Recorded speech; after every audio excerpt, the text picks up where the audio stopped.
미국의 졸업 시즌은 다 지났죠. 지금 7월 달이니까 미국 학교의 고등학교, 대학교 대부분의 졸업식이 5월 달에 있지 않습니까? 그 졸업식을 가보면 학생들이 대학도 그렇고 고등학교도 그렇고 4년 동안 공부를 한 후에 학생들이 거기에 대한 모든 과정을 다 마치고 졸업장을 받습니다. 졸업장만 받는 것이 아니라 어떤 아이들은 나와서 메달을 받고 상을 받아요. 교장 선생님상, 또 어떤 아이들은 메달도 금메달 같은 걸 다 걸고, 이런 걸 보면서 졸업식장에 참여한, 우리도 그런 졸업을 해봤고 또 그런 졸업식장에 참여해 보기도 했죠. 그러면 그런 아이들이 수많은 그 졸업식장에 모인 사람들과 또 학생 자기 친구들 앞에서 자랑스럽게 메달을 받는 모습을 보면 받는 아이들은 얼마나 그것이 프라우드 하겠습니까? 야, 정말 4년간 내가 열심히 공부도 하고 활동도 하고 또 모범적으로 생활을 하고 학교 생활을 충실하게 하였더니 내게 이러한 결과가 주어졌구나. 굉장히 자랑스러울 거예요. 그걸 옆에서 지켜보고 있는 부모들은 뭐 말할 것도 없죠. 근데 옆에 있는 다른 학생들은 어떤 생각이 듭니까? 왜 나는 4년 동안 저랑 똑같이 학교를 다녔는데 나는 그것이 안 돌아올까? 우리 다 대부분 그랬죠, 우리가. 그랬죠? 그때 어떤 마음이 듭니까? 마음이 참 울적해집니다. 그러면서 애써 태연한 척을 하죠. 난 저런 거 필요 없어. 이런 식으로 우리가 좀 과장하게 제스처를 하면서 쟤들은 너드들이야, 공부만 하는 애들이야 하면서 우리는 그것이 별로 관심이 아닌 것처럼 생각하지만 속으로는 사실상 마음의 허전함을 부정할 수가 없어요. 야, 나는 4년 동안 넌 뭘 했을까? 이런 생각을 하게 되어집니다. 섭섭한 마음이 듭니다. 서운한 마음이 듭니다. 마음이 우울해집니다. 그런데 고등학교 4년 졸업을 하고 나서 그 상을 못 받아도 큰 문제는 없어요. 대학이라고 하는 또 다른 기회가 있습니다. 거기 가서 열심히 하면 돼요. 대학에서도 못 받았는데요. 그럼 그런 사람은 어떻게 하겠어요? 또 기회가 있어요. 공부 더 하면 돼요. 그레이드 스쿨 가가지고 또 잘해서 좋은 성적을 거둬서 또 그런 칭찬을 받을 수도 있죠. 또 그게 안 되는 사람은 PhD까지 하면 되죠. 주로 공부 못하는 사람들이 끝까지 가는 건 아닌가, 그건 모르겠네요. 예, 어쨌든 기회가 있어요. 기회가 이 땅에서는. 그런데 여러분, 우리가 천국에 들어가는 그 자리에서 예수님 앞에 서서 우리 한 평생의 삶을 마감을 하고 주님 앞에 설 때 마치 졸업과 같은 거죠. 그래서 하나님께서 우리에게 넌 정말 충성되이 사역을 했다 하시면서 우리에게 메달을 주신다거나 성경에서 보면 말씀하고 있는 것처럼 멸관을 받는다거나 이렇게 하면 여러분 어떤 마음이 들겠습니까? 얼마나 프라우드하겠어요. 근데 거기서 아무것도 받지 못했어요. 다른 사람들은 막 박수도 받고 그 포디움에 올라가기도 하고 막 이러는데 우리는 아무런 박수도 못 받고 주목도 못 받고 그냥 야, 너희들은 저기 일단 들어오긴 들어와, 천국엔 들어오긴 하셨어요. 그런데 우리는 아무런 상도 없다고 그러면 그때의 마음은 어떠할까? 물론 그때에도 우리는 익숙하게 태연한 척 하겠죠.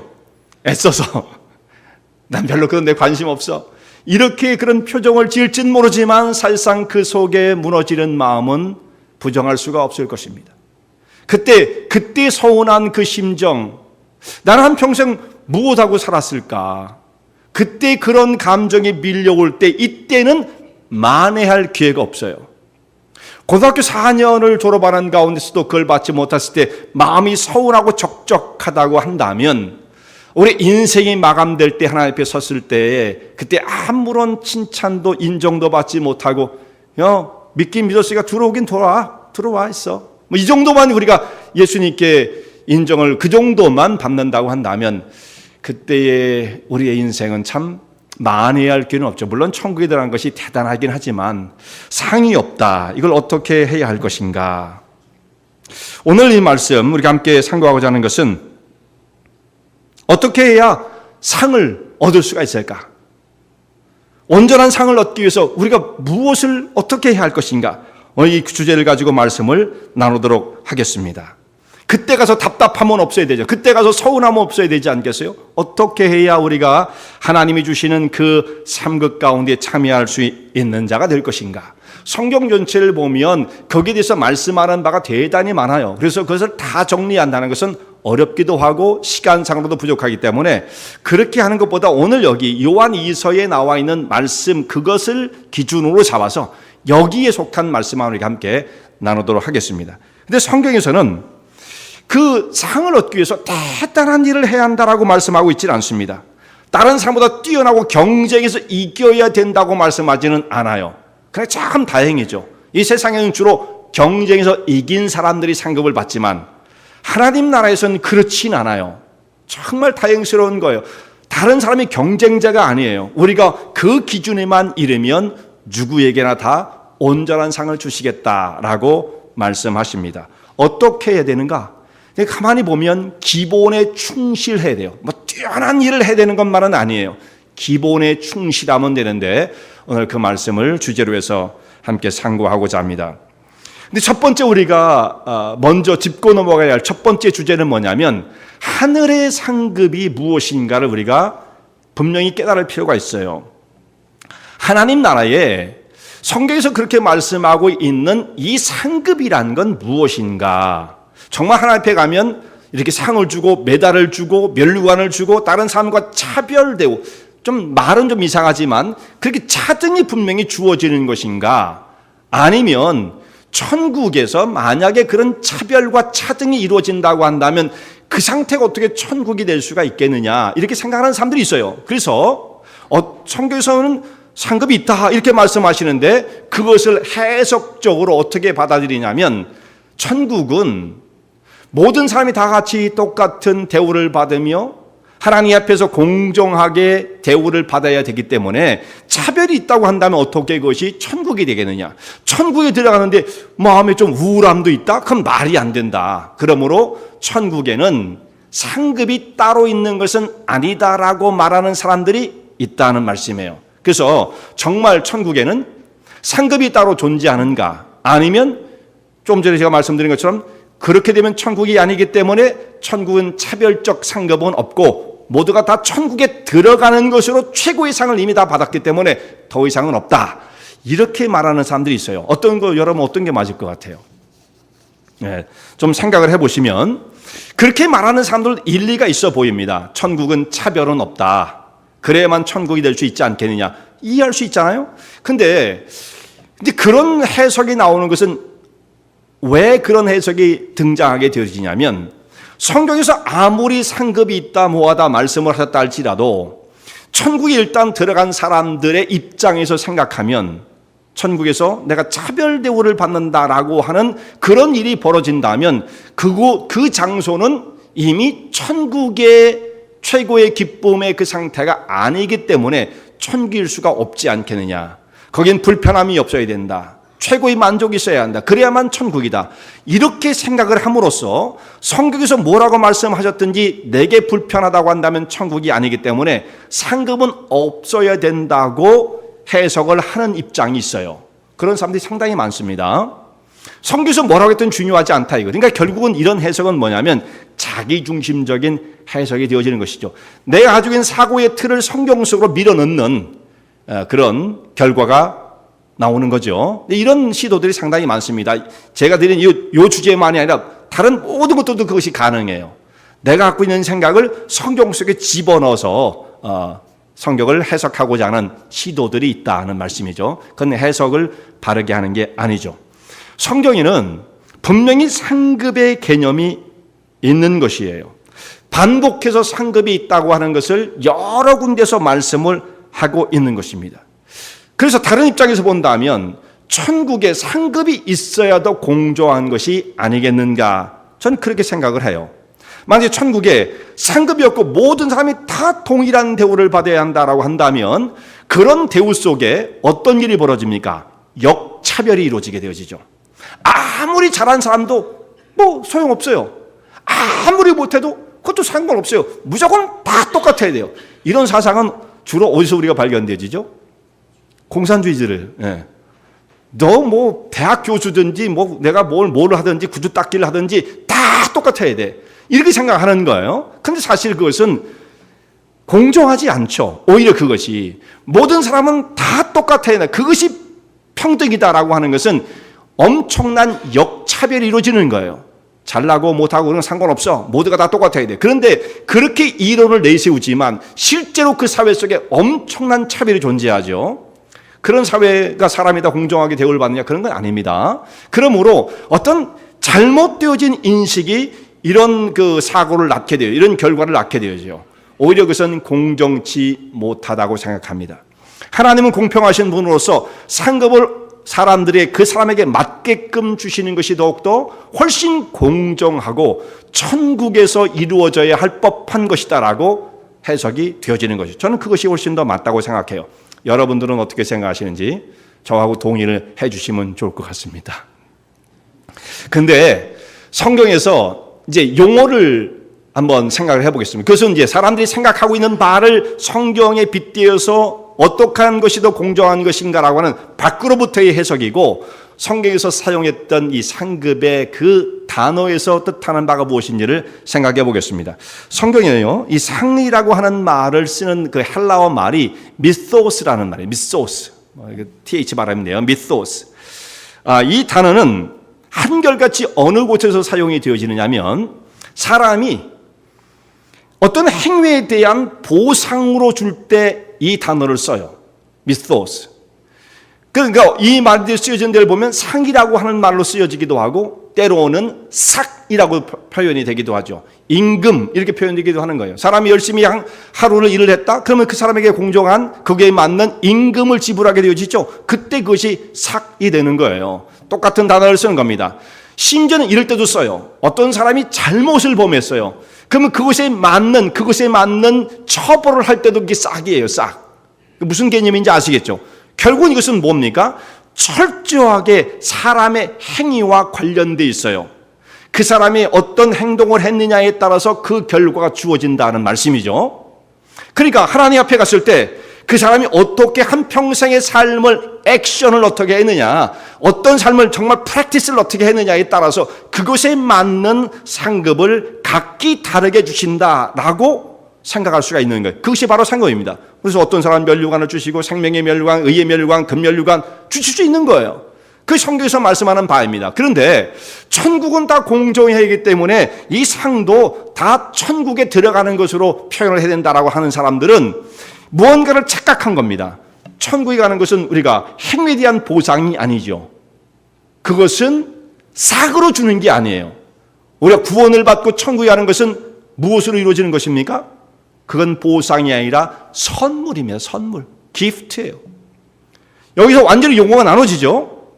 구원받고 하나님 앞에 들어가는, 천국에 들어가는 그 모든 것이 그래야만 천국이 다 공정한 것이야 라고 생각하는 사람들은 자기 생각만 주장했을 뿐이지 성경에서 말씀하는 바가 무엇인지를 잘 깨닫지를 못한 거예요.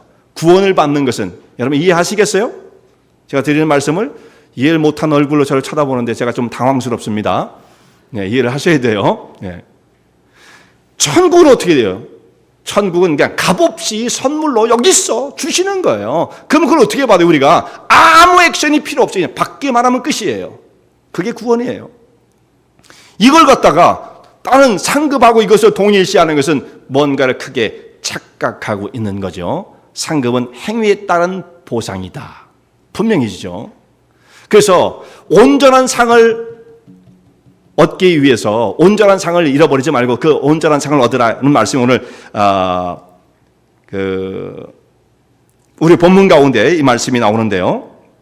8절 말씀이죠. 온전한 상을 받아라. 이 온전하다라고 하는 그 말씀도, 이 말씀이요 대단히 강조되어 있는 말씀입니다. 이 온전이라는 말이 우리가 성령으로 충만하다, 지혜로 충만하다 할 때 그 충만이라는 단어가 있지 않습니까? 그때 그 충만이라는 말을 여기다 썼어요. 그러니까 상으로 충만한 엄청나게 큰 그 상급을 바라보고 그것을 놓치지 말아라. 그 상을 얻기 위해서 너희가 하나님 앞에서 어떤 삶을 살아야 할 것인가를 생각하라. 이런 말씀이 되어지는 것입니다. 그런데 그 상을 얻기 위해서 이제 우리가 하나님 앞에서 어떤 삶을 살아야 되느냐, 오늘 두 가지의 주제를 나눠가지고 생각을 할 것입니다. 첫 번째, 그 상을 얻기 위해서는 진리와 사랑 가운데 거하는 삶이 이루어져야 한다라는 것입니다.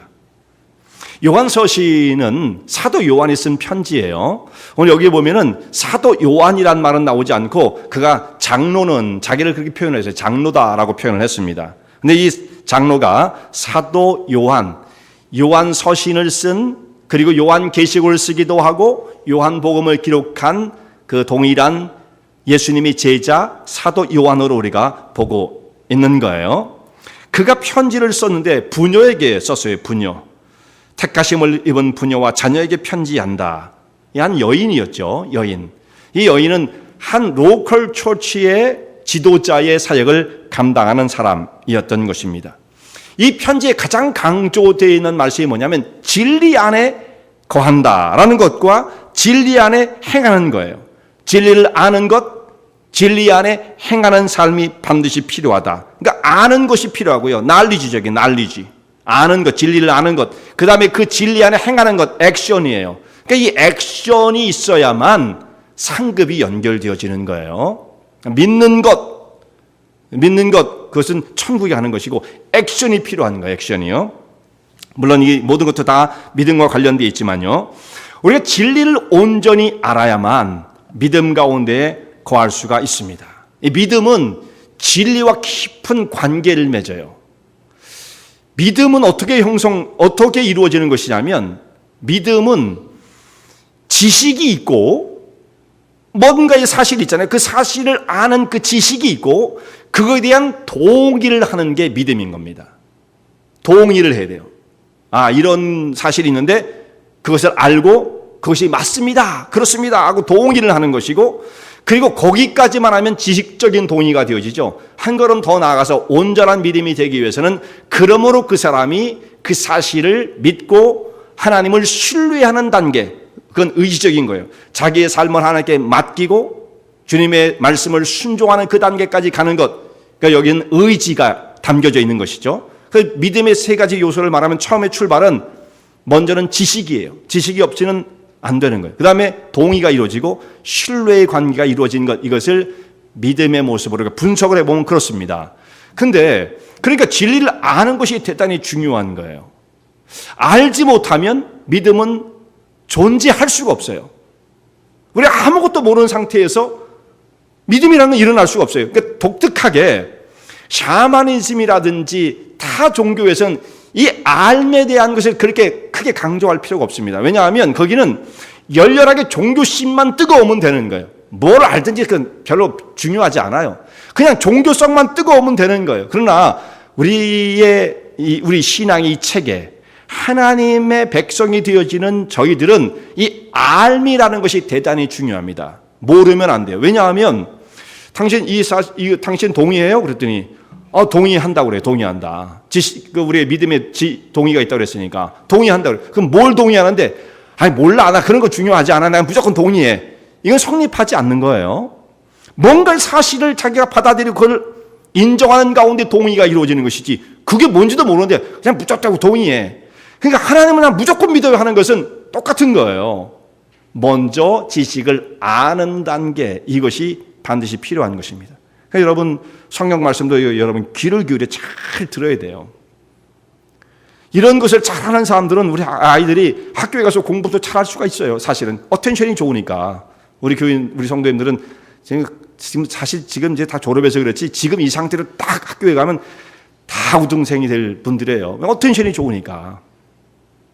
이 어텐션이 안 되는 사람들은 학교에 가도 이제 힘들죠. 어텐션이 좋아야 돼요. 일단 뭔가를 받아들여야 되는 것입니다. 그리고 거기에 대한 동의가 이루어져요. 그리고 그것을 기반으로 해서 하나님을 신뢰하는 것, 이것이 믿음이다라는 말씀이죠. 자, 이렇게 진리를 아는 것, 그리고 그 안에 행하는 것을 볼 때 내가 심히 기쁘도다라고 성경에서 오늘 사도 요한이 이 한 그 부녀에게 한 또 교회에게 편지를 하면서 이렇게 말씀을 했습니다. 목회자적인 기쁨이 그런 거예요. 한 영혼이 세워지는 것, 그가 진리를 점점 그 진리된 갈망이 일어나더니 하나님 말씀을 더 사모하고 점점 많은 것을 깨닫기 시작하고 신앙의 성장이 이루어지고 마침내 믿음의 큰 진보를 드러내는 그 모습을 볼 때에 그것을 보는 것보다 더 큰 기쁨이 없는 것입니다. 사람마다 느끼는 기쁨을 누리는 데가 다 달라요. 여러분들은 내 생애 속에 어떤 일이 벌어질 때 가장 기쁩니까? 다 다르겠죠. 난 이럴 때 난 제일 기분 좋아. 난 제일 기뻐. 이 기쁨의 어떤 요소가 다 달라요. 근데 하나님의 백성이라고 한다면 적어도 이것은 서로가 우리가 동의를 해야 됩니다. 하나님이 기뻐하신 일이 일어날 때 성도들은 다 같이 기뻐할 수 있어야 돼요. 반대로 하나님이 기뻐하시지 않는 일인데 그런 일들을 좋아하고 그때 나는 기쁘다 하는 사람들은 뭐겠습니까? 문제가 심각한 거예요. 심각한 겁니다. 하나님과 전혀 관계없는 곳에서 나는 기쁨을 찾는 사람이다. 이게 하나님과 관계가 없는 사람이에요. 이 사람은요. 대단히 중요한 문제입니다. 하나님이 기뻐하신 일, 그 일이 일어날 때 나도 너무 좋아, 나도 너무 기뻐, 이런 사람이 하나님의 사람인 것이죠. 하나님은 언제 기뻐하시겠어요? 하나님의 교회가 새로워지고 은혜 가운데 세워지고 생명력으로 충만하게 되어질 때 일반적으로 생각하면 우리가 그렇게 생각할 수 있잖아요. 특별히 성경에서 말씀하는 바는 이런 것입니다. 한 영혼이, 그 사람이 무너지고 깨지고 방향을 잃었던 사람인데 한 영혼이 하나님의 은혜를 새롭게 발견하고 주님께로 돌아와 잃어버린 한 마리의 양이잖아요. 그 예수님이 비유 가운데 나오는 거 아닙니까? 99사람, 회개할 것이 없는 99사람의 의인보다도 한 사람이 돌아와 하나님 앞에 새로워지는 그 모습을 통해서 하나님께서 천사들 앞에 큰 기쁨이 되어진다. 누가복음 15장에 있는 말씀이잖아요. 그때 하나님이 기뻐하시는 거예요. 성도들도 마찬가지. 야, 그때 기뻐해야 돼요. 우리가 마음속에 품고 한 영혼을 생각하고 안타까워하던 그 영혼이 마침내, 이게 정말 어려운 것입니다. 정말 어려운 거예요. 어떤 정말 아이를 잉태하고 그 아이를 잘 돌보고 마침내 출산을 하는 한 어머니의 심정처럼 어려운 거예요. 어려운 거예요. 영혼인데 한 영혼이, 여러분, 한 영혼이 세상에 그냥 나옵니까? 산고를 겪어야 되잖아요. 그런 것처럼 한 영혼이 돌아오는 것도 쉬운 일이 아니에요. 그러니까 하나님께서 그런 일이 일어날 때 무엇과도 바꿀 수 없는 주님은 기쁨을 누리시는 거예요. 그때 그 기쁨을 경험하시는 거예요. 마찬가지로 우리들도 그런 기쁨을 추구하는 사람이 되어지는 것입니다. 나는 그거하고 전혀 관계없어. 난 딴 것이 좋아. 그럼 하나님과의 관계를 한번 생각해 보셔야 돼요. 생각해 보셔야 됩니다. 심각하게 생각해 보셔야 돼요. 예수님께서는 어떤 분이셨습니까? 성도들을 여기서 권면을 할 때 너희가 진리 안에 거하고 또한 사랑 가운데 진리와 사랑이 조화되어질 것을 여기서 권면을 하고 있죠. 이 진리를 아는 것과 그 가운데 행하는 것 가운데는 반드시 사랑이 또한 같이 존재해야 합니다. 진리만 있으면 또 문제가 되어져요. 진리를 아는 것, 많이 알았는데 믿음도 굉장히 좋은 것 같은데 거기에 사랑이 결여되어 있으면 이 지식은 무서운 도구가 될 수가 있습니다. 아는 것은 많이 알기 때문에 다른 사람을 이용하기도 하고요. 안다는 것만 가지고서는 온전하지를 못해요. 여기엔 사랑이 반드시 있어야 돼요. 그래서 반드시 균형을 잡아야 됩니다. 그러니까 여기서 진리를 알고 그 가운데 행하며 사랑을 실천하라 라고 말씀을 하고 있는 거죠. 예수님의 모습을 성경에서 요한복음 1장 14절에 우리 교회 이름이 거기서 나왔다고 말씀을 드렸죠. 우리가 독생자의 영광을 보니 은혜와 진리가 충만하더라. 예수님은 그렇게 표현했어요. 은혜와 진리가 충만했어요. 예수님은 은혜만 있고 진리는 없었다. 또 진리는 있는데 은혜는 없다. 이런 큰 문제가 되어집니다. 두 가지가 조화를 이루고 잘 밸런스를 맞춰야만 되는 것입니다. 만약 하나님께서 사랑은 많으신 분이신데 진리가 결여되어 있다라고 한다면 세상은 완전히 무질서 속에 빠져들고 마는 것입니다. 그런데 하나님은 사랑은 없고 진리, 공의만 있는 분이다라고 한다면 하나님은 무서운 심판자가 되고 마는 것입니다. 이 두 가지가 같이 하나님 앞엔 같이 있어야만 되는 것입니다. 공의를 강조하고 사랑이 빠지면 우리의 인자하신 하나님이 아니라 무서운 심판자가 되시는 분이시죠. 그럼 무서운 거, 아무도 그 앞에 설 수 있는 자가 없는 거예요. 그러므로 사랑과 공의가 딱 균형을 이루어야 됩니다. 그런 것처럼 우리도 마찬가지로 하나님을 아는 지식에서 깊어질 뿐만 아니라 사랑의 그 깊이가 뜨거움이 또한 같이 조화를 이루어야만 온전한 하나님의 백성이 되어지는 것입니다. 이것을 같이 이룰 수가 있어야 돼요. 우리가 진리가 없이 사랑을 하게 되어지면 사랑은요, 사랑은 모든 걸 덮잖아요. 모든 걸 참고 모든 걸 믿으며 모든 것을 바라며 모든 것을 견딘다. 얼마나 좋은 거예요, 사랑이. 그리고 영원토록 하나님을 향한 그 사랑은 다른 이 모든 것은 다 없어진다 할지라도 사랑은 영원한 것이잖아요. 사랑이 최고다. 그렇게 말씀을 하시는데, 그런데 이 사랑이 그처럼 좋은 것이지만 사랑만 있게 되어지면 무질서를 낳습니다. 우리가 자녀를 키울 때 자녀가 너무 사랑스러운 거예요. 너무너무 사랑스러워서 걔가 혹시 잘못하는 일이 있다 할지라도 요즘 부모들은요, 그냥 자녀가, 그러니까 그런 말을 하죠. 자녀가 우상이다는 말을 그래서 하게 되는 것 같아요. 성경에서는 자녀가 우상이다 이런 말은 쓰진 않습니다.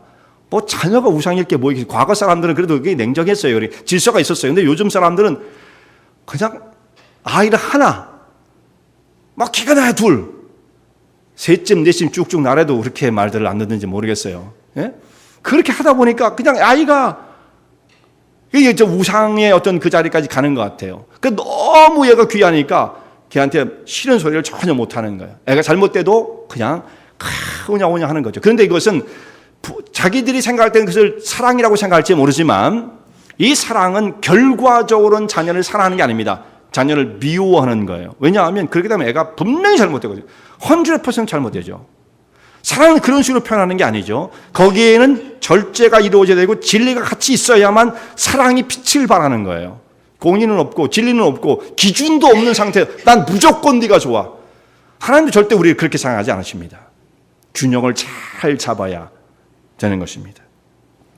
현대 사회는 사람도 희박해지고 불법이 성함으로 사랑이 식어가는 시대죠.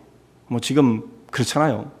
모든 걸 다 돈으로 하려고 그러고 냉정하고 무참한 사람들이잖아요. 지금 진리는 더욱더 빛을 잃어가고 있습니다. 사람들은 치우치고 사나워지고요. 마지막 때 말세에 고통하는 때가 이르는데 디모데후서 3장에서 말씀하고 있는 것처럼 사람들이 치우치고 자기 욕심과 자기 중심적으로 똘똘 뭉쳐서 그렇게 사고하고 그 기준을 가지고 모든 것을 판단하려고 하는 시대가 되었어요. 그러니까 어지러움이 얼마나 많습니까? 독단을 휘두르는 거죠. 여기에 주변에 있는 사람들이 다 상처를 받을 수밖에 없어요. 내가 법인데요. 내가 법. 어떤 놈, 함께 동의하고 지켜야 할 것들이 사라지는 시대가 지금 이 시대예요. 내가 너에게 피해를 안 줬잖아. 그러면 끝나는 거예요. 아니 그런 세상에 이런 경우가 어디 있습니까? 피해만 안 주면 끝이에요.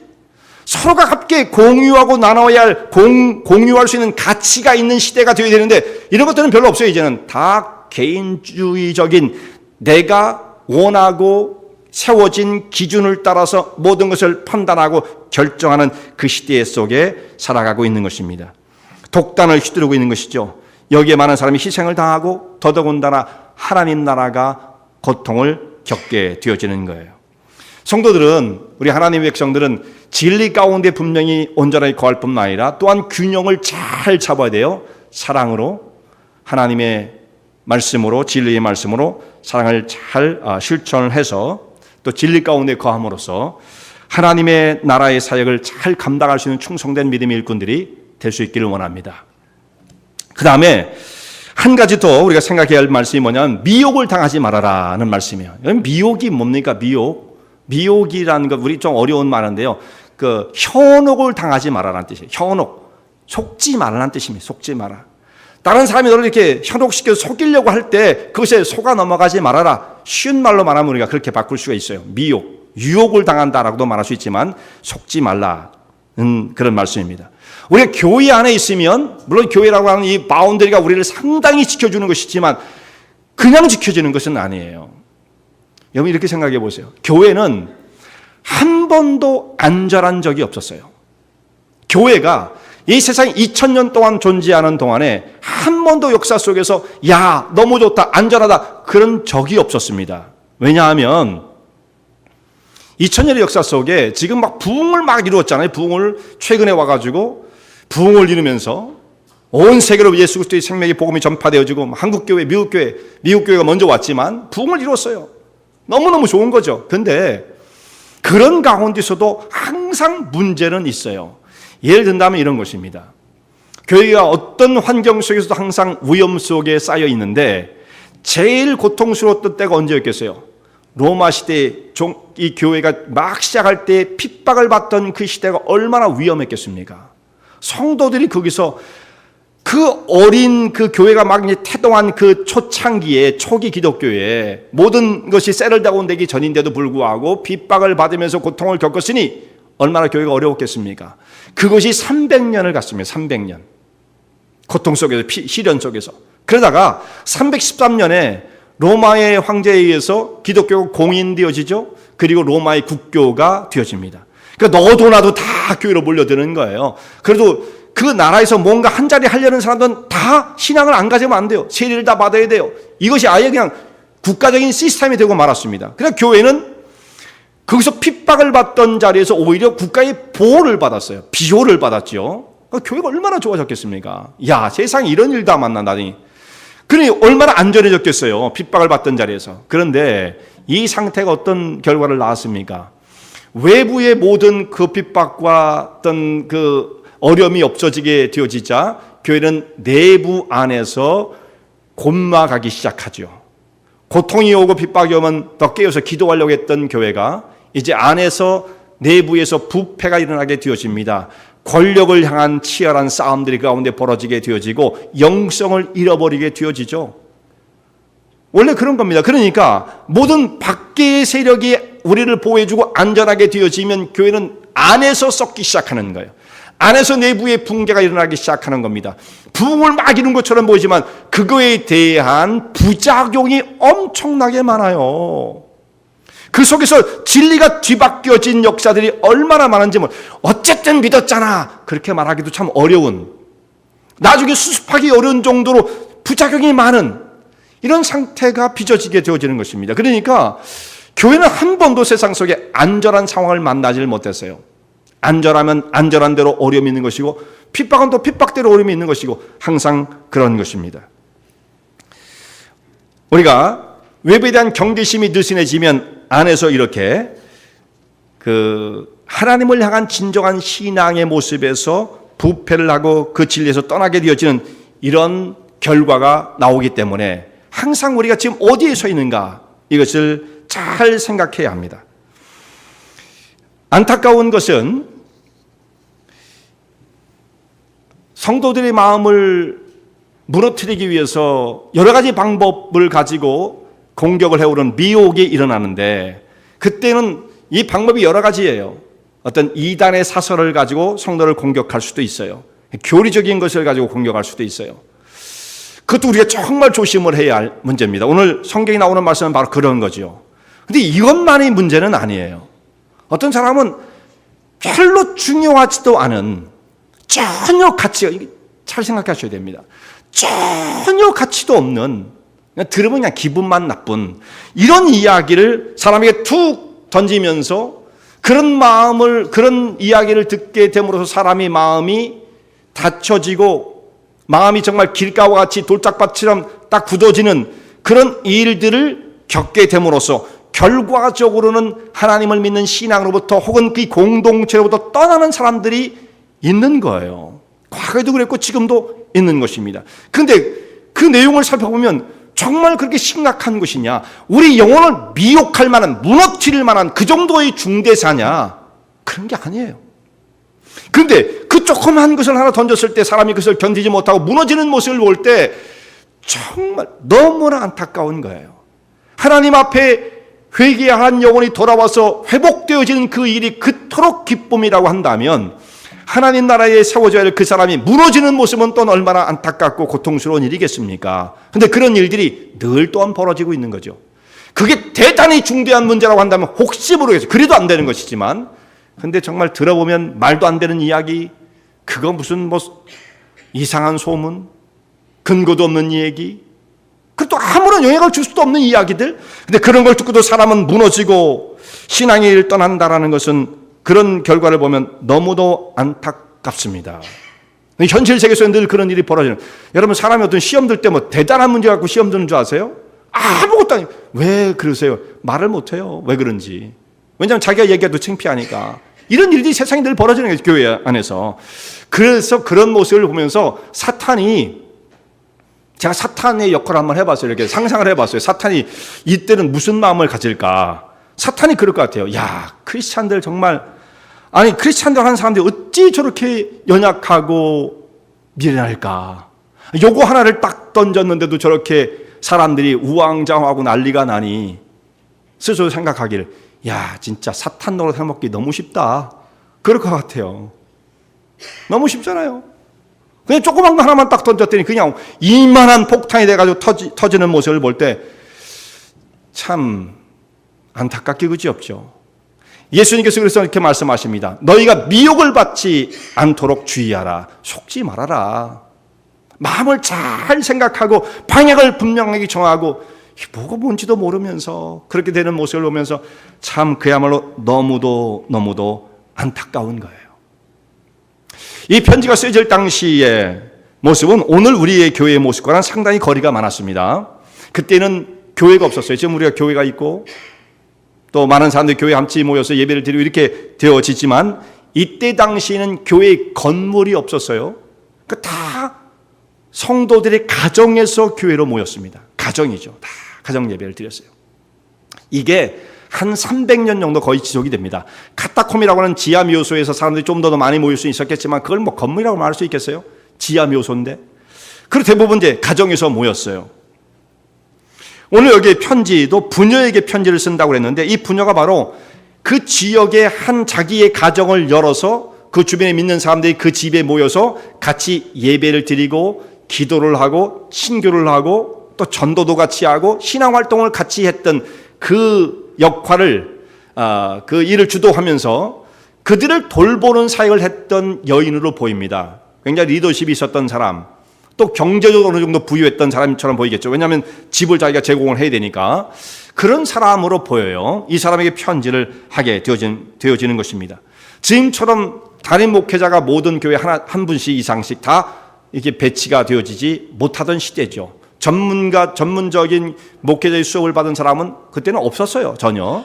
사도들과 사도를 따르던 그 뒤에 있는 그 제자들 정도가 이제 교회를 이루고 있었는데 그들이 숫자가 몇 명 안 되잖아요. 그러니까 로컬 처치에는 아무도 그들을 테이크해 줄 수 있는 사람이 없는 겁니다. 이제 간혹 가다가 지나가는 순회 설교자 혹은 교사가 와서 한번 들려가지고 몇 주 정도 머물면서 말씀을 전하는 것. 그러면 뭐 이 사람들 얼마나 기뻤겠어요. 야, 예루살렘에서 왔대요. 혹은 뭐 에베소서에 왔대요. 로마에서 왔대요. 저런 분들이 참 우리 교회까지 찾아와서 말씀을 전해줘 얼마나 감사해요. 그러면서 이제 은혜를 나누고 그랬던 것입니다. 그런 사람이 또 떠나가고. 그럼 이제 평온해지면서 자기들끼리 또 똘똘 뭉쳐서 신앙생활하는 이 가정교회 형태였죠. 그러니까 얼마나 모였겠습니까? 제가 생각할 때 어림잡아 20-30명이었을 거라고 생각해요.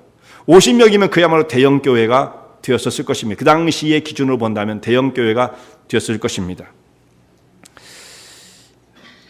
그런데 여기에 사람이 찾아와서 이제 말씀을 전하게 되어지는데 이때의 문제가 되어지는 거예요. 잘못된 사상을 가지고 찾아온 사람이 딱 그 사상을 퍼뜨리면 이 교회가 그것을 디펜스하는 시스템이 갖춰져 있지 않았기 때문에 전문적이지 않잖아요. 어떤 이 부녀가 이 전문적인 사람이 아니잖아요. 그걸 막아낼 수 있는 힘이 참 부족한 겁니다. 이단이 침범해 오기 시작하면 교회는 그야말로 그 당시 초기에 모든 시스템이 갖춰지기 전 연약한 상태에서 너무도 엄청난 공격을 받게 되었던 것입니다. 그래서 사도 요한이 이렇게 말을 하는 거예요. 자, 너희를 미혹하는 자가 지금 세상에 너무나 많다. 그들이 세상에 많이 나왔느니라. 이렇게 말씀하고 있죠. 많이 나왔어요. 여기저기 교회를 찾아다니기 시작하고 사람들을 만나고 교회에 와서 설교도 하고 이렇게 되었던 것입니다. 자, 이들이 찾아왔던 것은 성도들의 마음을 흔들고 그들의 마음을 변질시켜 신앙에서 떠나게 하고자 하는 것이었죠. 미혹하는 자였습니다. 근데 이들이 여기 있는 정체가 나와요. 7절 말씀을 보세요. 미혹하는 자가 많이 세상에 나왔다. 많았습니다. 이런 사람이. 이는 예수 그리스도께서 육체로 임하심을 부인하는 자라. 이들이 전했던 그 교리가 그거예요. 예수 그리스도께서 육체로 임하심을 부인하는 자라. 이것이 미혹하는 자요 적그리스도다. 미혹하는 자들이요 적그리스도, 엔티크라이스트 이렇게 말씀을 하고 있어요. 적그리스도다. 당시에 예수님께서 육체를 갖고 임했다고 하는 것을 부정하는 사람들이라고 했는데, 이 말이 뭐냐면 당시에는 사상이 영지주의라고 하는 사상이 세상을 꽉 지배했어요. 지금은 한 가지의 사상이 없어요. 지금은요, 세상에 한 가지, 이전 그런 시대가 아니에요. 지금은 한 가지 사상이 아니라고 하는 그 시대 속에 우리가 살고 있어요. 그게 뭐냐? 포스트 모더니즘이에요. 그건 한 가지 사상이 전 세계를 지배를 못합니다. 포스트 모더니즘은 사상이 아니에요. 모든 사상을 깨버리고 부정하는 개인주의 혹은 독단주의 뭐 이런 겁니다. 내 멋대로 해, 이거예요. 얼마나 지금 우리가 위험한 시대에 살고 있는지 아십니까? 네 멋대로 해요. 그럼 지금은 여러분들 전도하다가도 이상한 분들을 많이 만난대요. 제가 말씀을 들어보니까 이 시대의 모습이 그런 거예요. 어떻게 하겠습니까? 그 사람들이 나름대로 자기들은 생각하고 있어요. 그러면서 그야말로 자기 멋대로 하는 거예요. 과연 그것이 하나님의 나라를 세우고자 하는 것인가? 아니면 부정, 아무런 고민도 없이, 아픔도 없이 스스로 자기가 자기 것을 부정하려고 하는 것인지, 그것도 분간하지 못하는 거죠. 왜냐하면 사람은 이런 세상의 분위기 속에 참 젖어들고 트레인을 받으면서 자기도 모르게 그런 행동들이 나오게 되어지는 거예요. 전도하다가 여러분들이 상처를 받는다고 하는데 그 상처받을 거 없어요. 이런 시대가 되었구나. 작년에도 그런 사람이 없었대요. 근데 올해는 전도를 하다 보면 자꾸 사람들이 막 도전을 한대요. 작년에도 안 그랬는데. 그러니까 이게 6개월 단위로 변할 수 있어요. 6개월 단위로. 어지러운 세상 속에 살고 있죠. 담대해야 됩니다. 담대. 지금의 세대는 그러니까 뭐 한 가지를 주장하는 게 아니라 내가 최고의 선이에요. 다른 사람 얘기 들을 거 없어. 심지어 성경 말씀도 그건 뭐 중요하지 않아. 이런 시대에 우리가 생활하고 있으니 그야말로 정신을 바짝 차리지 않으면 안 되는 것입니다. 사도 요한이 이렇게 경고를 했습니다. 미혹한 자가 많다. 예수님께서 육체로 임하신 것을 부정하는 시대, 이때에는 이 편지가 쓰여진 당시에 그것이 세상의 주를 이루고 있었습니다. 육체는 다 악한 것이다. 물질은 다 악한 것이다. 이렇게 생각을 했어요. 그럼 선한 것은 무엇인가? 보이지 않는 이데의 세계, 그 세계만 선한 것이다. 그건 물질이 아닌 거예요. 어떤 정신의 세계, 초월의 세계 속에만 선한 것이 있는 것이고, 그것을 구현한 물질로 표현되어진 이 세상은, 물질이라는 것은 한계가 있기 때문에 다 악한 것으로 생각을 했던 그 사상이 이원론인데, 그 이원론이 세상을 지배하고 있으면서 이 영주주의가 나왔던 것입니다. 이 영주주의는 뭐냐면, 그러니까 예수님께서 어떻게 악하고 추한 인간의 몸을 입을 수 있느냐? 야, 너희는 예수님이 하나님의 아들이고 가장 존귀한 분을 경배를 받아야 할 뿐이라면서? 예, 우리는 그렇게 믿죠. 어떻게 그런 분이 인간의 이 추한 육체를 입을 수가 있느냐? 그러니까 다 틀린 거야. 이런 식으로 말을 하면 디펜스를 못 하는 거예요. 생각해보면 그렇거든요. 왜냐하면 그 당시 사람은 다 그렇게 생각하고 있었으니까.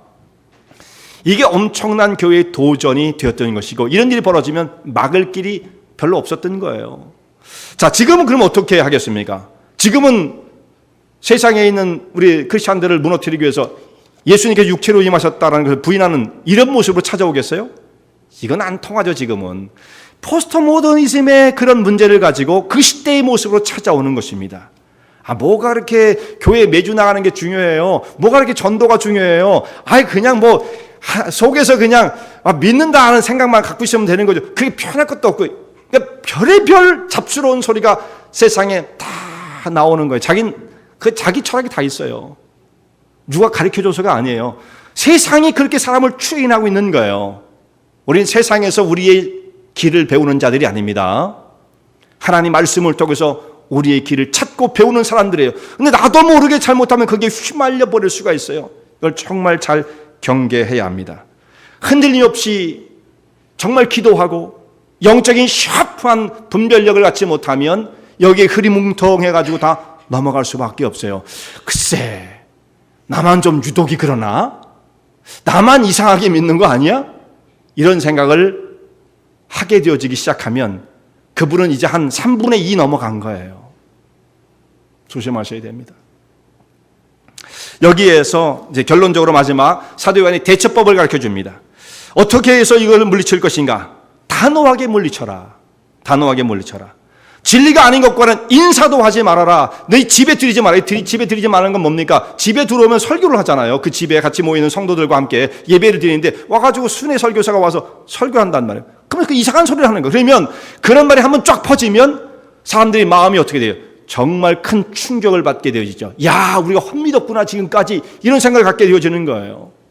이상한 소문 하나만을 듣고도 사람이 마음이 돌짝밭이 되어버리는데, 이런 신앙의 아주 중심적인 걸 가지고 사람을 흔들면 어떻게 되겠습니까? 속수무책이 되어지고 마는 거죠. 그러니까 사도 요한은 그들을 너희 집에 들이지도 말고, 이상한 소리 할 것 같으면 들이지도 마라, 인사도 하지 마라, 만약 인사를 하면 그와 함께 동조하는 자다, 아주 단호하게 배격을 하라고 권면을 하고 있는 것입니다. 자, 이런 말을 들어보니까 정말 우리가 사람은 지적인 호기심이 있기 때문에 누가 무슨 말을 하면 듣고 내가 판단하고 싶은 마음이 있어요. 근데 우리가 그 정도로 엑스퍼트, 전문가가 아닙니다. 어떤 분이 저한테 이런 말을 하더라고요. 아주 오래전이에요. 신앙생활을 굉장히 오래 한 분인데, 뭐 믿음이 좋은지 안 좋은지는 제가 판단할 문제는 아닌 것 같고요. 그분이 저한테 이런 말을 해요. 한 분이, 제가요 안식교인만 만나서 대화를 했어요. 그러면서 안식교인을 만났대요. 얘기를 쭉 들어보니까 그게 다 진리더라고, 이렇게 얘기를 하더라고요. 뭘 들었는지 모르겠는데 다 진리래요. 여러분, 안식교의 내부를 여러분 몰라서 그래요. 안식교의 내부를 몰라서. 뭐 안식교 하나만 뭐 대표적으로 그러는 건 아니겠지만 저는 내부를 잘 압니다. 내부를. 아주 오래전부터 그 사람들, 정말 안식교 목사하고도 내가 디베이트를 해봤고요. 내부를 알아요. 그 사람들은 기존 교회를 어떻게 바라보고 있는지. 우리는 안식교인은 좀 문제가 있어, 이 정도 생각하죠. 그건 뭐 진리는 아닌 것 같아, 이 정도 생각하죠. 안식교인들은 기존에 있는 모든 교회를 어떻게 생각하지 아십니까? 다 지옥불에 쓸어 넣어야 할 자들이에요. 여러분들은 다 지옥불로 떨어져야 할 자들입니다. 그런 사람들을 만나가지고 진리가 있어, 거기도. 그러니까 자기 스스로 판단할 수 없어요. 그러니까 사도 요한은 이들을 단호하게 거절해라, 접촉하지 말아라, 듣고 네가 판단한다는 것은 있을 수 없는 일이다, 그 정도 능력이 안 된다, 이렇게 가르침을 주었던 것입니다. 이들도 성경을 인용하고요, 성경을 가지고 사람을 미혹합니다. 단 목적 하나는 그거예요.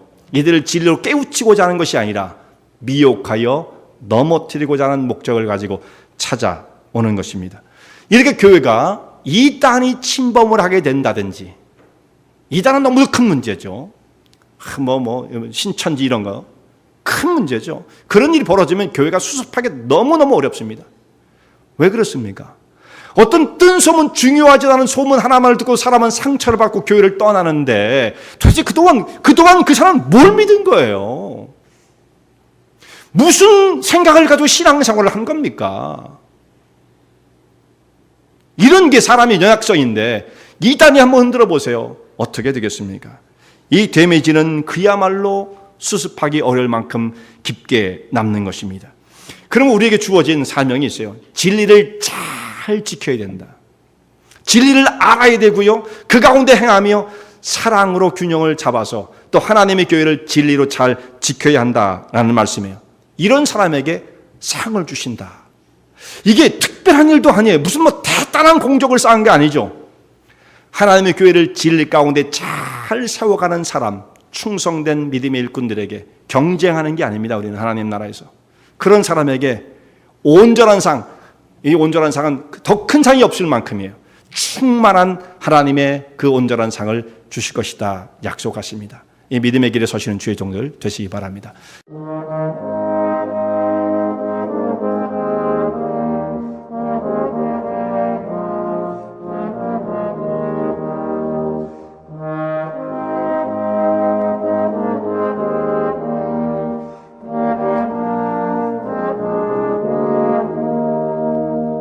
이 설교 말씀을 듣고 신앙 상담을 원하시는 분들은 847-962-4412번으로 전화 주시기 바라며, 은혜와 진리 장로교회는 230 US 하이웨이 45번 인디언 크릭 일리노이 60061에 위치하고 있습니다. 주일 1부 예배가 아침 8시, 2부 예배가 11시에 있으며 새벽 기도가 매주 화요일부터 토요일까지 오전 6시에 있습니다. 그리고 금요 성경 공부가 저녁 8시에 있습니다. 하나님의 은혜와 은총이 항상 여러분과 함께 하시길 바랍니다.